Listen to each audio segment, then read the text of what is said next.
Bismillahirrahmanirrahim. Assalamualaikum warahmatullahi wabarakatuh.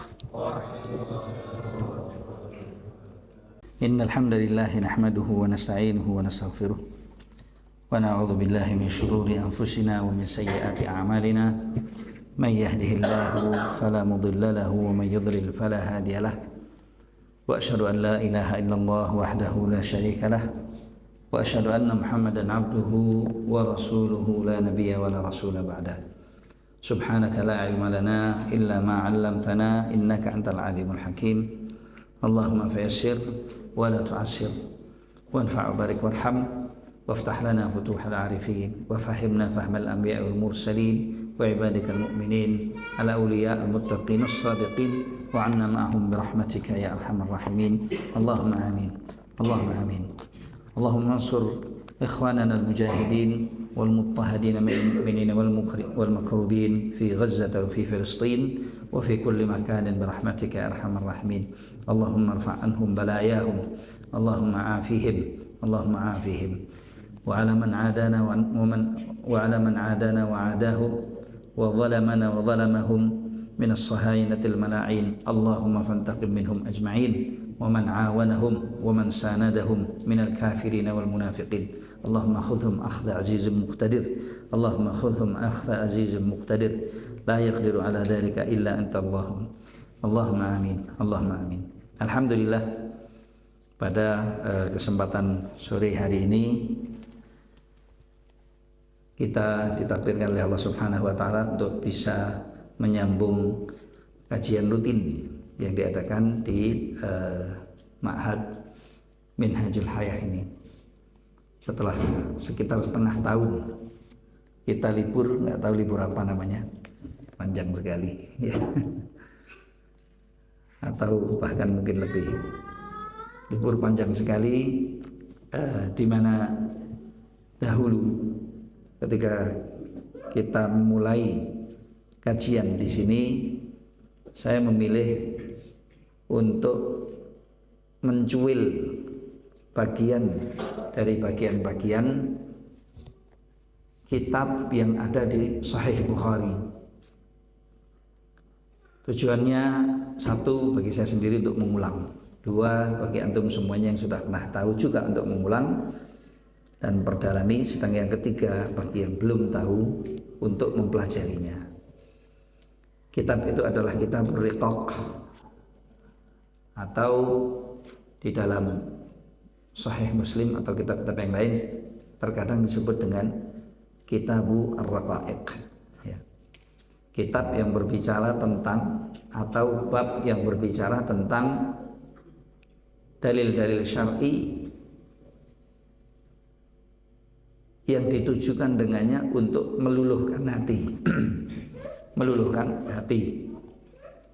Karena hati kita ini kalau nggak ditilik, hati kita ini kalau nggak dididik,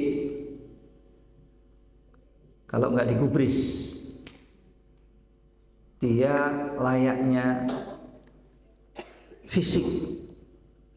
Kalau tidak diberi nutrisinya, tidak diberi makanannya, tidak dijaga dari panas dingin, tidak dijaga dari mara bahaya yang menimpa, itu dia akan terpengaruh negatif. Terkadang kesakitan, terkadang sedih, terkadang sakit, terkadang kalau sakit nggak diurus keras, kalau keras nggak digubris bisa mati. Hati itu bisa mati. Hati jadi keras bila mana sudah tidak mampu lagi untuk menerima nasihat dan pengarahan-pengarahan yang baik. Bagi dia nasihat yang baik, pengarahan-pengarahan yang baik dengan perkara-perkara yang lain sama. Hati bila mana sudah keras, itu tidak mampu lagi untuk membedakan mana yang manfaat dari mana yang madarat. Tidak lagi bisa membedakan mana yang bermanfaat dari mana yang bermadarat. Akibatnya hati yang seperti ini, tempat untuk berpikir yang seperti ini sudah tidak lagi mungkin menjadi hati yang bijak, akal yang bijak. Tempat berpikir kita adanya di hati kita. Akal orang yang hatinya sudah keras itu tidak akan mungkin bisa bijak kalau bukan karena takdirnya Allah Subhanahu wa taala, nasibnya baik, maka dia pasti akan celaka. Karena sudah gak mampu lagi untuk mengarahkan dirinya sendiri. Tidak tahu lagi mana yang baik, mana yang jelek, mana yang manfaat, mana yang maslahat. Tidak bisa lagi untuk mengendalikan dirinya mengarah kemana. Anda bisa bayangkan ya, mobil umumnya turun tuh dari mana namanya, Sewu tuh mas, Cemoro Sewu, turun, terus setirnya itu pancet tay, jadi nggak bisa dibelokkan lah kanan wala kiri, remnya juga nggak bisa dipakai, blong. Udah. Atau mobilnya bagus, baik, normal, tapi supirnya orang nggak bisa nyupir, atau orang buta, atau orang sakit ayan, tau nggak ayan, pas ayanan, ya, aduh nggak sadar gitu, jualan mobil itu kenceng ngebut, nggak tahu kanan pak kiri, kiri pak kanan, atau lurus saja. Mana ada siratul mustaqim, siratul mustaqim, lurus saja. Padahal tahu kalau itu tahu nggak bisa lurus dan nggak bisa direm. Itu nabrak apa saja coba. Kalau nabrak itu masih penting lah. Kalau sampai jatuh ke jurang, itu loh jurangnya di situ kan banyak makan korban katanya dulu. Kalau masuk ke situ dalam kedalaman berapa meter pak? 200 meter, 300 meter ada, mungkin nyemplung ke situ habis bubar. Hati kalau kerasnya seperti itu. Anehnya pemiliknya itu nggak sadar. Hati ini masih bisa untuk digunakan berpikir, tetapi untuk berpikir perkara-perkara yang nampak dengan mata kasat. Bahkan dari apa yang nampak dengan mata kasat itu dia tidak mampu untuk memilih dan memilah mana yang baik dari mana yang buruk. Nah, hidupnya di dunia, terdidik dengan dunia, terbiasa dengan materi, ramudeng dibilang ada Tuhan, ada surga, ada neraka, ada pahala, ada dosa, itu nggak paham. Bagi dia dosa, pahala, baik, buruk, surga, neraka, nggak ada, jalan saja tuh. Kan seperti orang budak, seperti orang tuli, seperti orang ayanan, melaku terus ini. Tapi permisalan ini nggak 100% sama ya, nggak 100% sama. Karena hati yang mati sekali lagi masih bisa digunakan untuk berpikir, tapi untuk berpikir perkara-perkara yang yang nyata saja, nggak bisa digunakan untuk berpikir perkara-perkara ghaibi. Baik.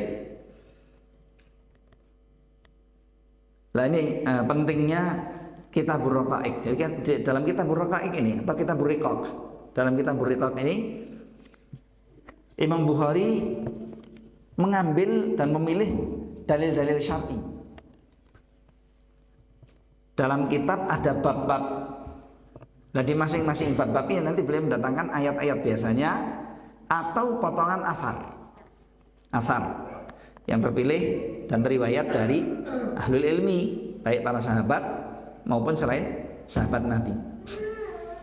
Disadur oleh beliau dengan riwayat yang kuat, diletakkan pada babnya.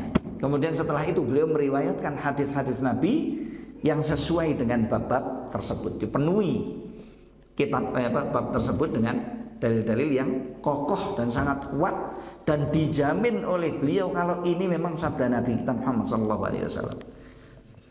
Yang mau percaya silahkan gitu loh, seolah-olah yang mau percaya ya silahkan, yang mau mengambil ya silahkan, yang nggak mau percaya ya sudah, saya jamin kalau ini adalah sabdanya Nabi kita Muhammad SAW. Seolah-olah beliau mengatakan begitu. Baik, dalam pembahasan kita pada kitabur raqaiq atau kitabur riqaq ini kita sudah masuk kepada bab yang keempat sekarang ini. Nggak salah sudah setahun lebih ini kita mulai. Ini kita masuk kepada bab yang keempat. Babnya adalah babun fil amal wa tulihi. Bab yang menerangkan tentang angan-angan. Bab yang menerangkan tentang angan-angan dan bahwasanya angan-angan itu dawa panjang. Siapa coba? Orang hidup punya hati, punya perasaan, punya hawa nafsu, hidup di dunia, melihat indah dan hijaunya dunia, apalagi di Tawangmangu, ya. Hawanya enak, pemandangannya luar biasa. Kok kemudian dia nggak punya angan-angan? Ada, insya Allah nggak ada. Selagi dia orang hidupnya di dunia, melihat nikmat dunia, melihat gemerlapnya dunia, melihat harta, melihat segalanya yang bisa digapai dan dicapai oleh orang, pasti dia akan punya angan-angan. Angan-angan tahu ya? Nah, anak-anak tahu angan-angan? Apa coba? Ngomong tahu deh, bingung deh. Apa? Hayalan. Angan-angan kok hayalan? Yaitu bagian dari angan-angan. Cita-cita itu angan-angan. Ya bisa jadi. Itu juga bagiannya. Ya angan-angan itu lebih panjang, lebih jauh daripada sekedar cita-cita. Kamu cita-cita mau nggak? Yang keras. Jadi bener gak? Jadi ulama. Hati-hati loh. Itu cita-cita yang tertinggi. Di sini tuh di kolong langit, cita-cita yang tertinggi seorang hamba jin maupun manusia, semuanya itu adalah menjadi alim. Itu paling tinggi. Bisa nggak kamu cita-cita jadi malaikat? Itu namanya angan-angan. Bisa nggak kamu cita-cita jadi nabi? Nah, itu keblasuk. Keblasuk. Bisanya apa? Ya di bawah itu. Apa? Pewaris nabi. Manusia yang paling tinggi di kolong langit itu siapa? Manusia yang paling mulia dan paling tinggi derajatnya di kolong langit itu siapa? Di punggung bumi. Nabi. Nabi itu manusia yang paling tinggi. Nabi yang paling tinggi dari para nabi siapa? Kok tahu dalilnya apa coba? Nabi Muhammad. Dalilnya sambrek. Manusia yang paling tinggi derajatnya dan dijunjung oleh Allah Subhanahu wa taala itu Nabi kita Muhammad sallallahu alaihi wasallam. Banyak sekali. Nanti ya kalau sudah lulus MH baru nanti saya ajari. Nyambung ke Matali sini bisa, ke Magetan juga bisa nanti kan. Paham? Untuk Musad ya? Kok apa gede? Ya, perawakannya. Baik. Makanya cita-cita yang paling tinggi itu jadi apa? Waris Nabi, betul. Nggak main-main. Nggak main-main. Orang yang tinggi derajat, paling tinggi derajatnya diantaranya apa? Syuhada, shodiqin, ya, sholihin. Itu semuanya di bawah derajat alim.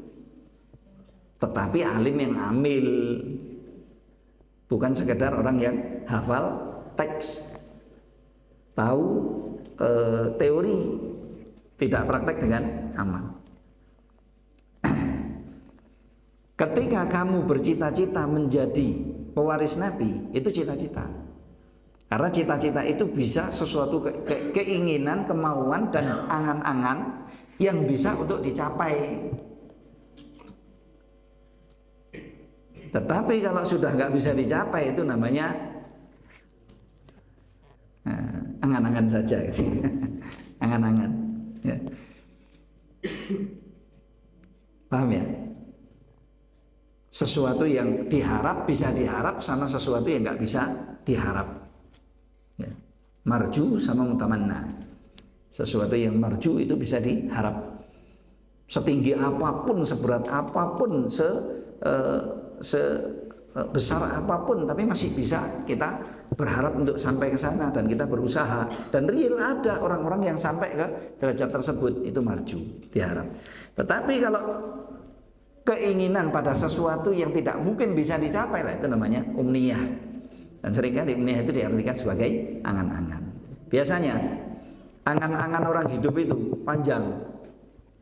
Ya, saya tanyai, siapa di sini yang tidak kepingin punya uang banyak?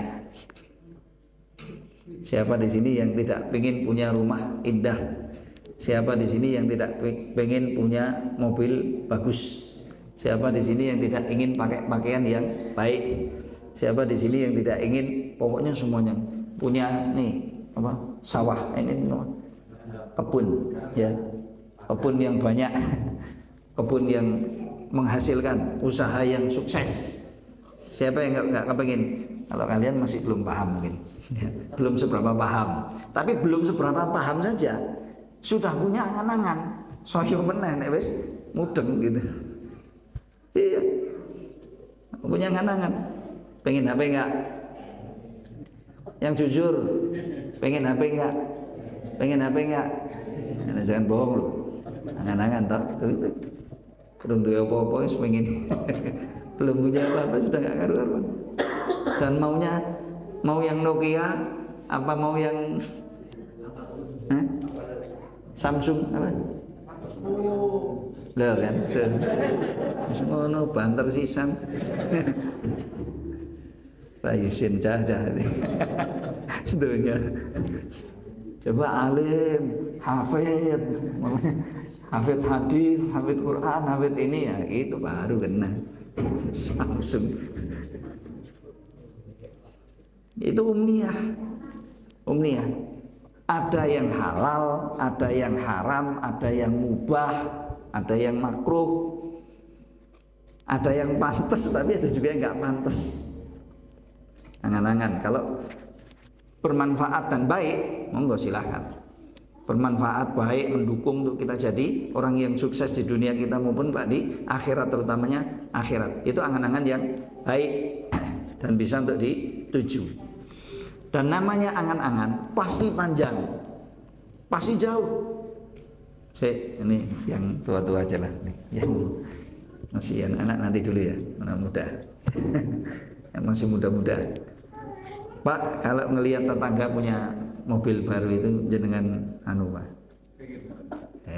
Udah dijawab tuh. Lihat rumahnya lumayan, paling enggak bocor-bocor gitu, apa enggak kepengin dandan tuh Pak. Itu dia. Kepengin. Punya motor sudah sekian lamanya, belum lama. Bukan sekian lamanya, punya motor baru dipakai. Tahun, 2 tahun, 5 tahun. Aduh kok sudah nggak enak. Nggak enak apanya, si anyar kiris gitu dia bilang nggak enak. Karena apa? Sudah keluar yang baru lagi, model baru. Lama-lama apa? Tergiur, kena dia. Lah kepengen itu ada yang boleh, ada yang nggak boleh. Itu namanya umniyah. Manusia itu selagi dia hidup, jin juga selagi dia hidup, kalau dia tidak terdidik dengan baik, nanti angan-angannya itu ucul. Angan-angannya ucul. Tapi insya Allah kalau bapak-bapak di sini sama ibu-ibu sama adik-adik semuanya angan-angannya juga terbatas gitu ya. Jangan kelewat ya. Kita lah di sini angan-angan kita insya Allah nggak kelewat. Kenapa? Gimana pun kita membaca Al-Quran, kita membaca tafsir, kita menghadiri kajian ilmiah, kita diingatkan, kita teringat, kita tahu, kita beramal, kita sholat, kita puasa, kita macam-macam. Alhamdulillah, dan itu karunia dan pemberian dari Allah Subhanahu wa Ta'ala. Kalau enggak begitu, habis. Qad aflaha man tazakka wa dzakara asma rabbih fa shalla. Itu aflah, beruntung dia. Yang mau membersihkan dirinya sendiri, mensucikan dirinya sendiri, mendidik dirinya sendiri, sehingga nggak lepas kontrol. Nggak lepas kontrol. Sama-sama dia punya keinginan, sama-sama dia punya angan-angan, tapi dia tahu diri. Angan-angannya nanti dibatasi. nggak ingin jadi nabi, nggak ingin jadi malaikat, nggak ingin jadi nggak ingin jadi sesuatu yang maksudnya berposisi pada suatu posisi yang membahayakan dirinya sendiri. Ya, dia tahu sedikit banyak, tetapi kalau sama sekali tidak mau kembali kepada Tuhannya, nggak mau peduli dengan nabinya, nggak mau peduli dengan dinnya, agamanya, itu nanti nggak terdidik. Muncul misal ada orang yang ngaku muslim, tetapi kemudian dia tidak perhatian dengan agamanya sendiri. Itu berbeda dengan orang muslim yang mau perhatian dengan dirinya sendiri dan dengan dinnya. Dia akan terdidik. Dia akan terdidik, lalu terbimbing, ya. Lalu naik sedikit demi sedikit derajatnya orang tersebut dan tidak lepas. Baik. Beliau di sini Imam Bukhari rahimahullah taala menyebut bab adanya angan-angan dan bahwasanya angan-angan itu panjang. Angan-angan dan bahwasanya angan-angan itu panjang, atau angan-angan dan panjangnya angan-angan. Ada angan-angan yang pendek mesti panjang meskipun nggak kelihatan bentuknya, tetapi real adanya dan tidak bisa dipungkiri oleh siapapun. Wa qaulillahi subhanahu wa ta'ala, dan firman Allah subhanahu wa ta'ala pada surat Ali Imran ayat 185. Surat Ali Imran 185, Allah subhanahu wa ta'ala berfirman, a'udzubillahi minasyaitonir rajim, faman zuhziha 'anil nar wa udkhilal jannata faqad faz wa mal hayatud dunya illa mata'ul ghurur. Nah, ini sering ya ayatnya dibacakan ke kita. Faman zuhziha, faman ub'ida, dari kata-kata zahzaha yuzahzihu, artinya apa?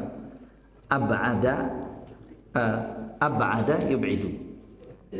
Zuhziha ub'ida yub'adu, ya.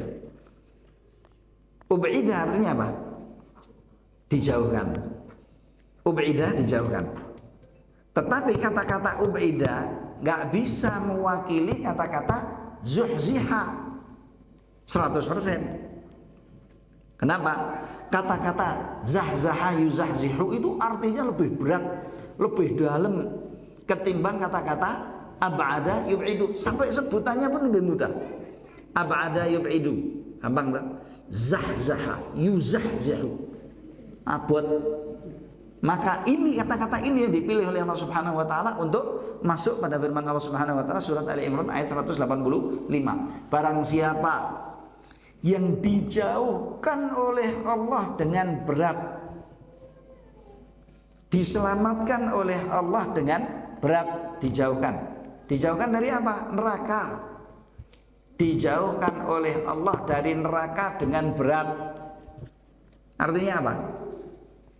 Untuk bisa jauh dan selamat dari neraka itu bukan sesuatu yang gampang, bukan sesuatu yang sulit. Akan dipermudah oleh Allah bagi siapa yang dipermudah oleh Allah Subhanahu wa taala. Tapi siapapun yang berjuang untuk selamat dari api neraka, nggak ada ceritanya dia lenggang kangkung gampang selamat dari neraka, nggak ada. Sampai para nabi pun kena cobaan-cobaan dalam hidupnya. Jin dan manusia, siapapun orangnya yang bercita-cita untuk selamat dari api neraka dan berupaya, bukan cuma cita-cita saja, berupaya bekerja keras untuk menyelamatkan diri dari api neraka. Apakah nantinya itu dia bisa selamat dari api neraka dengan mudah? Belum tentu loh. Ada orang-orang di dunia ini yang masya Allah akidahnya ketok lurus, fikrah dan pemikirannya masya Allah, ibadahnya luar biasa, ya. Muamalahnya dan akhlaknya baik, tapi kampret. Hal ataka hadithul ghasyiyah wujuhun yawma idzin khasyiyah. Hal ataka, apakah telah datang kepadamu hadis pembicaraan tentang ghasyiyah, ya, hari kiamat yang mengerikan. Wujuhun, ada wajah-wajah pada hari itu di dunianya dulu, khasyah. Atau ada wajah-wajah yang pada hari itu khusyuk, hina. Udah begini Allah, takut, berharap, wujuhun yawma idzin khasy'ah. Amilatun, di dunianya dia beramal habis-habisan. Nasibah, makanya disebut nasibah. Di dunianya dulu dia beramal habis-habisan, makanya akidahnya kelihatan baik, fikrahnya kelihatan baik, akhlaknya kelihatan baik, ibadahnya juga kelihatan baik. Tapi salah alamat, salah satu dari dua perkara penting. Bisa jadi niatnya yang salah, bisa jadi niatnya sudah benar tapi caranya salah, akhirnya bubar semuanya, gak ada nilainya. Atau dia musyrik. Ada nggak orang musyrik yang akidahnya, kalau akidah jelas salah ya, musyrik sama orang kafir ya, tapi akhlaknya baik, muamalahnya baik, kelihatan dia itu berpegang teguh dengan ajaran agamanya, selalu beribadah, datang terus ke ke gerejanya, datang terus ke sinagognya, datang terus ke kelentengnya, datang terus ke tempat-tempat ibadahnya lah pokoknya.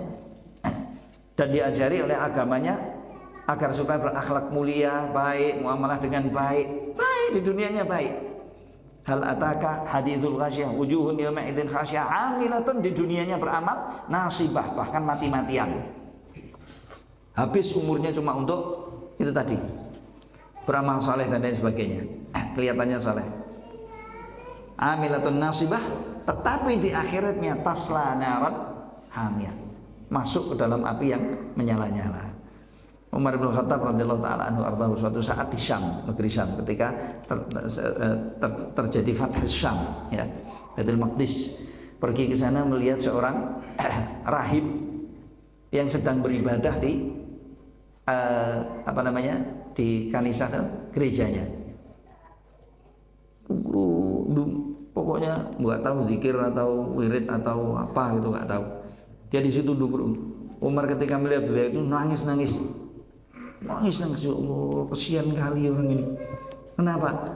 Itu habis waktunya, habis umurnya, keyakinannya, niatnya baik luar biasa, duduk seperti ini beribadah, tapi salah alamat. Sudah di dunianya begini, di akhiratnya rugi dan masuk ke neraka. Dari orang muslim ada juga, hati-hati. Tapi insya Allah mudah-mudahan si wujudnya sedikit, wujudnya nggak terlalu banyak lah. Orang baik kepalang tapi kok salah niat, atau orang baik kepalang tapi salah cara. Ya, mudah-mudahan maksudnya nggak wujud di kita, tetapi wujudnya juga sedikit di umat Muhammad SAW. Cuma di zaman-zaman fitnah wujud mereka bisa jadi banyak. Na'udzubillah min dzalik. Kembali ya kepada ayatnya. Dia mengatakan di sini Allah Subhanahu wa taala berfirman, "Faman zuhziha 'anil nar." Barang siapa yang dijauhkan oleh Allah dari api neraka dengan sulit, dengan berat, dengan cara yang tidak mudah, diberi oleh Allah Subhanahu wa taala kemudahan agar supaya dia itu selamat dari api neraka. Akibatnya dia di sini harus menjaga kewajiban-kewajiban syariah dan menjauhkan diri dari perkara-perkara yang diharamkan oleh Allah maupun Rasulnya sallallahu alaihi wasallam dan syariatnya. Akhirnya terpenjara di dunia. Dia di dunianya ini terpenjara, tidak bebas kebablas seperti orang-orang kafir, orang-orang musyrik, orang-orang munafik. Dan itu yang disebut oleh Nabi SAW bahwasanya ad-dunya sijnul mu'min wa jannatul kafir. Dunia itu hakikatnya adalah penjaranya orang mukmin dan surganya orang kafir. Kenapa? Di situ di dunia orang-orang mukmin nggak boleh berbuat segalanya. Ini haram, ini makruh, ini harus dijauhi, ini bolehnya hanya sedikit, nggak boleh banyak-banyak begitu. Tapi kalau orang kafir, los, remnya blong, apa saja terserah mau dilakukan oleh mereka, terserah gitu ya. Nah, jadi untuk selamat dari api neraka itu bukan sesuatu yang mudah. Akibatnya apa? Man zuhziha 'anil nar wa udkhilal jannah, lalu dia dimasukkan ke dalam surga. Lalu dia dimasukkan ke dalam surga. Kalau sudah selamat dari neraka, ya masuknya kemana? Surga. Karena di akhirat tidak ada lebih dari dua pilihan. Kalau nggak masuk neraka, maka dia bakal masuk ke surga. Dan mudah-mudahan Allah Subhanahu Wa Taala menggolongkan kita semua dari golongan orang-orang tersebut. Allahumma amin. Sampai jumpa di Firdausul A'la. Wah, jangan cuma surga, Firdausul A'la. Cita-cita itu yang tinggi, ya, yang tinggi. Berat Ustaz. Ini barusan kita nyebut ayatnya. Selamat dari neraka itu berat. Sampai ke Firdaus A'la, Firdausul A'la. Kira-kira berat apa enggak? Pol. Jangan putus asa. Pokoknya besar harapan dan terus berusaha, ya. Dan terus berusaha. Wa udkhilal jannah faqad faz. Kata Allah Subhanahu wa taala, maka orang tersebut telah sukses. Telah sukses. Sukses itu bukan yang lulus MH dapat apa? Di sini MH ya. Minhajul ya. Lulus MH dapat ijazah. Belum tentu sukses. Lulus mana? Al-Jawi dapat ijazah. Lulus Darul Wahid dapat ijazah. Lulus universitas dapat ijazah. Lulus doktor, profesor, belum tentu. Belum tentu. Yang lulus dan yang sukses cuma satu tok kriterianya, selamat dari neraka dan masuk surga. Masuk surga. Dulu pernah saya ceritakan di sini. Ustaz Abu waktu kedatangan wali santri ketika ingin bertanya pertanyaan tentang Pondok Nguruki waktu itu di tahun 80-an, awal-awal 80 sebelum pindah ke Malaysia.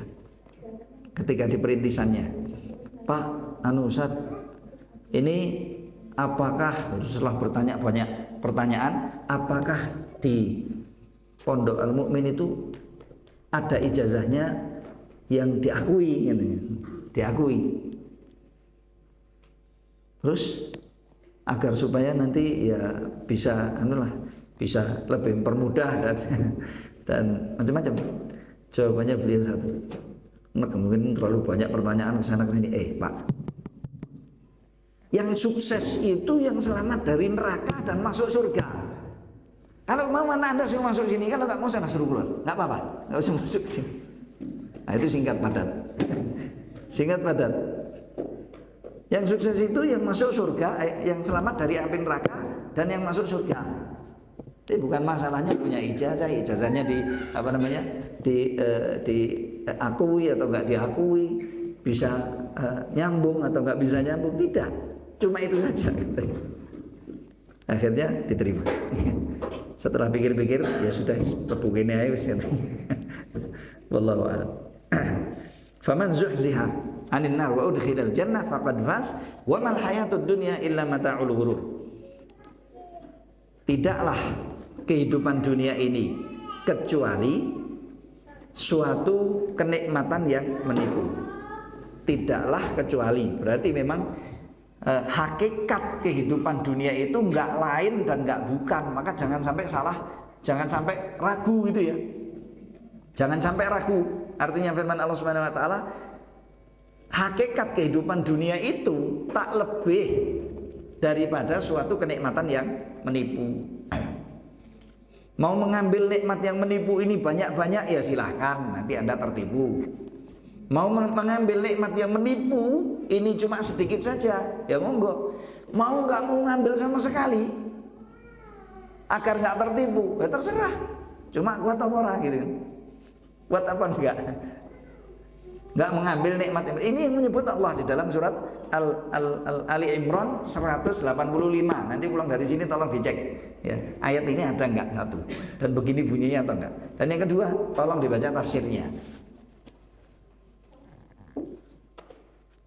Allah yang menyebut bahwasanya nikmat dunia ini adalah kehidupan dunia ini adalah hakikatnya adalah nikmat yang menipu, dan itu penilaiannya Allah Subhanahu wa taala, dan Allah tidak berbicara kecuali dengan hakikat yang ada.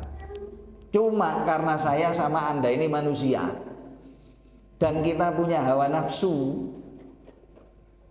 untuk mendidik hawa nafsu itu sampai nggak suka dunia itu, itu berat. Apalagi Allah Subhanahu wa taala sudah menyebut wa innahu lihubbil khairi lasyadid. Manusia itu cintanya kepada dunia, cintanya kepada harta sangat-sangat kuat. Itu udah sifat bawaan. Sifat bawaan. Maka salah enggak kalau kemudian kita itu cinta dunia? Deh. Ini jangan ekstrim, Pak. Salah cinta dunia. Iya memang. Cinta dunia itu kan berarti mencintai kehidupan yang menipu. Cinta dunia itu berarti kan mencintai kehidupan yang disebut oleh Allah Subhanahu wa taala sebagai kehidupan yang menipu. Cuma Allah sudah menciptakan kita itu punya tabiat, punya karakter. Karakter kita apa? Cinta harta. Dan harta itu bagian dari dunia. Apalagi disebut oleh Allah Subhanahu wa taala dalam ayat yang lain. Zuyyina lin-nasi hubbus syahwat. Telah dihiaskan bagi manusia. Tentunya manusia dan jin. Dihiaskan, namanya dihias itu indah apa elek, Pak? Indah apa jelek? Sesuatu yang dia. Kamu nggak berhias saja sudah ganteng. Apalagi kalau kamu dihiasi tambah apa? Perempuan kalau nggak dihiasi aja sudah datang dalam bentuk setan, berpaling juga dalam bentuk setan. Itu kata Nabi SAW sendiri. Sabdanya Nabi SAW, perempuan itu kata beliau menghadap dalam bentuk setan dan berpaling juga dalam bentuk setan dari indahnya. Dan sudah begitu terus diperindah lagi sama setan. Makanya Anda kalau melihat perempuan dia, kan, udah mbah-mbah. Kalau melihat perempuan, ya betul. Apalagi yang sudah masih muda dan belum nikah, itu tegangan tinggi. Bisa konslet. Betul. Ini memang ciptaannya itu begitu. Meskipun wanitanya itu ya kalau nanti bentuknya, tetapi begitulah adanya. Terhiasi, dihiasi oleh setan sehingga kelihatannya indah. Sesuatu kalau dihiasi itu jadi indah.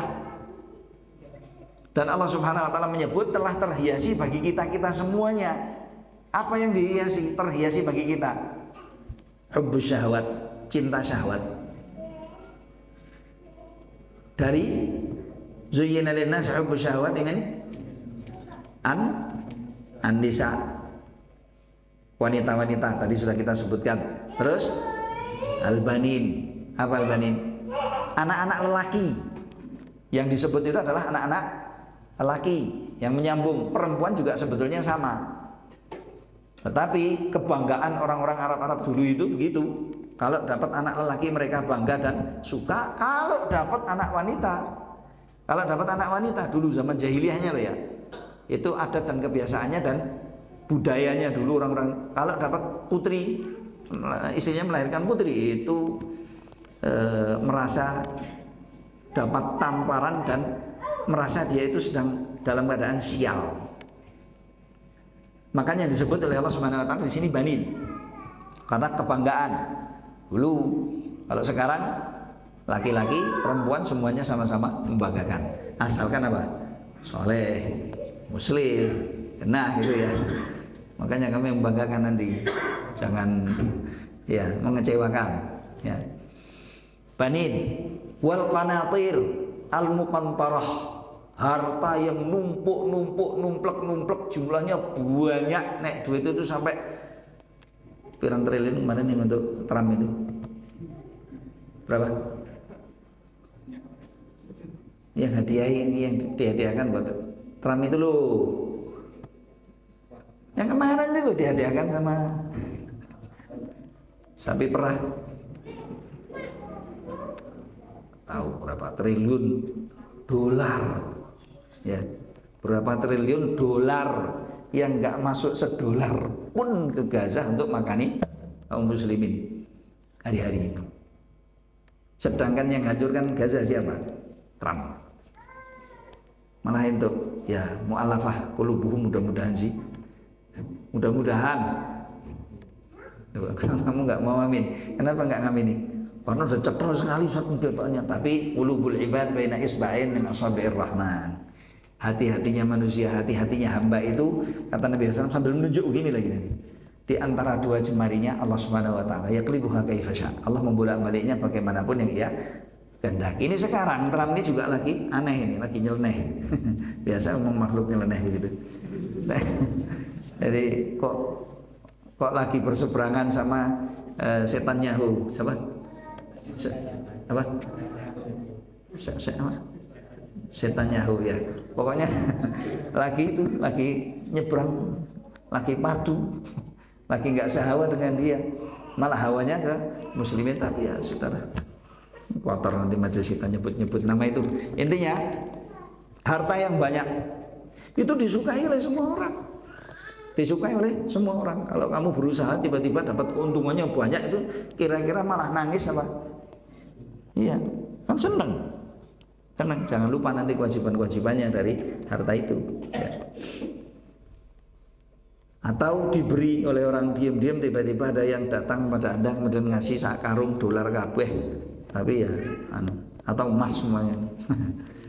Dan itu mungkin cinta, senang kita, dan itu memang sudah jadi karakter. Kalau kemudian ada orang yang dapat nikmat sedemikian banyaknya kok dia nggak suka, itu antara dua. Apa? Memang dia sudah mendidik dirinya sampai menjadi seorang hamba mukmin, muslim, wali dari wali-wali Allah Subhanahu wa taala yang memang orientasi hidupnya akhirat 100%. Dunia bagi dia sudah nggak digubris sama sekali. Dan itu ada orang-orang yang seperti itu. Tapi tetap rezekinya bakal datang kapanpun, dimanapun dia ada. Dan gak sedikit di antara mereka itu orang-orang yang seperti itu, orientasi hidupnya akhirat dan kerjanya untuk akhirat saja, tapi rezekinya terus ngalir. Terus ngalir. Pekerjaan gak seberapa, usaha juga gak seberapa yang dikerjakan oleh dia, tapi dapat keuntungan, dapat kelebihan, dapat pemberian dan karunia dari Allah Subhanahu wa ta'ala. Ada saja. Dan memang rezeki itu begitu.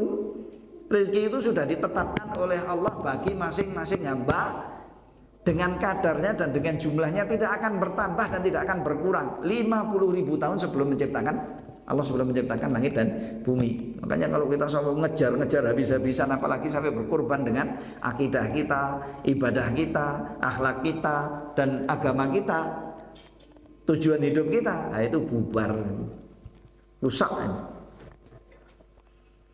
Jadi ada orang-orang yang zuhud, orang-orang yang orientasi hidupnya akhirat dan tujuannya akhirat dan kerjanya maksimal untuk akhirat, tapi rezekinya banyak, numplek, gak ketok pekerjaannya apa. Tetapi ya begitu Allah Subhanahu wa taala bagi. Ada juga yang kerjanya tungkus-lumus habis-habisan sampai tua bangka omah yo kaya ngono tok. Kendaraannya ya begitu saja.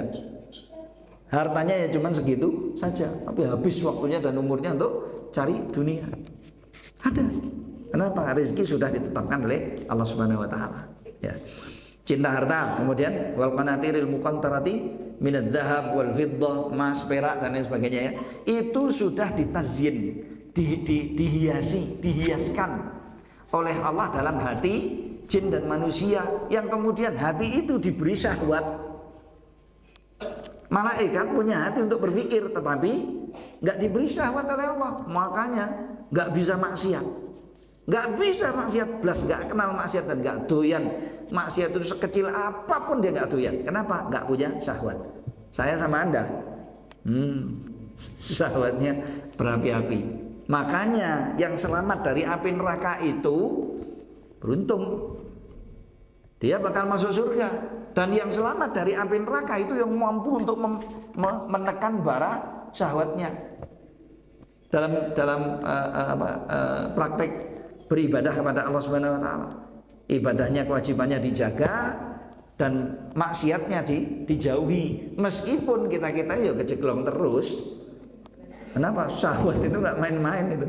Membara sana, membara sini, kopong sana, kopong sini. Ya. Inilah firman Allah Subhanahu wa taala dalam surat Ali Imran. Dalam surat Ali Imran ayat 185, dan ini ayat yang pertama dibawa oleh Imam Bukhari, ya, dibawa oleh Imam Bukhari di dalam bab yang keempat. Ini masih berapa menit lagi waktunya? Sudah habis? Sudah habis? Oh ya, dah. Baik. Saya kira cukup ini dulu. Nanti kita menyambung di pertemuan yang akan datang. Saya terus kemarin nggak ngerti sampai mana pembahasan kita kemarin itu. Tapi saya kira memang sudah di bab ini, saya kira ya. Baik, insya Allah nanti kita sambung di pertemuan yang kedua, pertemuan yang berikutnya pada ayat yang kedua, yaitu surat Al-Hijr ayat 3. Mudah-mudahan kajian kita ini bermanfaat. Semoga Allah Subhanahu wa taala berkenan untuk memberkahi bagi kita, ilmu kita, rezeki kita, umur kita, ibadah kita, dan segala yang kita laksanakan dan kita lakukan. Dan semoga Allah Subhanahu wa taala berkenan untuk mengangkat derajat-derajat kita di sisinya, mengampuni dosa-dosa kita, menutup aib-aib kita. Dan semoga kita dipermudah oleh Allah Subhanahu wa taala untuk selalu istiqamah di jalan Allah Subhanahu wa taala dalam keadaan mukmin, muslim hingga wafat nantinya dengan husnul khatimah. Dan semoga Allah berkenan untuk menggunakan kita untuk hal-hal yang bermanfaat dan bermaslahat bagi din Allah Subhanahu wa taala. Peduli dengan Islam, peduli dengan kaum muslimin dimanapun mereka berada, keadaannya seperti apapun juga. Dan semoga amal-amal saleh kita diterima oleh Allah Subhanahu wa taala. Allahumma amin. Allahumma amin. Wa sallallahu ala nabiyina Muhammadin wa ala alihi wa sahbihi ajma'in. Wa akhiru da'wana alhamdulillahi rabbil alamin. Wassalamualaikum warahmatullahi wabarakatuh.